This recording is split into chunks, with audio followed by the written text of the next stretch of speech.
Արդյոք հացադուլը միջոց է 18 տարի շարունակ մշակած այգին փրկելու համար։ Լեյլա Ասատրյանը վստահ չէ, սակայն այլ միջոց չի տեսնում։ Այսօր Երևանի քաղաքապետարանի մոտ Արցախյան պատերազմում զոհված ազատամարտիկի այրին անժամկետ հացադուլ հայտարարեց։ Նրանից ցանկանում են վերցնել իր բնակարանի դիմաց երկար տարիներ մշակած 100 քառակուսի մետր այգին։ Այն սեփականաշնորհելու մասին իր բոլոր դիմումները Երևանի քաղաքապետարանը մերժել է։ Միշտեր նույն օղատարածքի շարունակությունը։ Իմ հարև,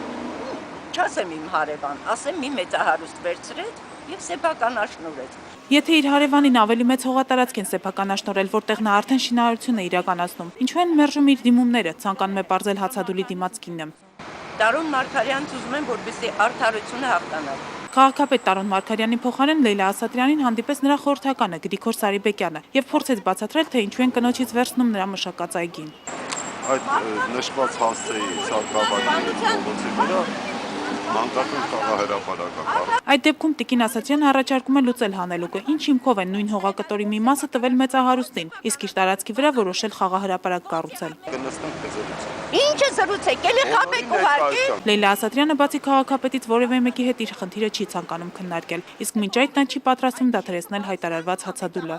Սուսաննա Պողոսյան, IPFM։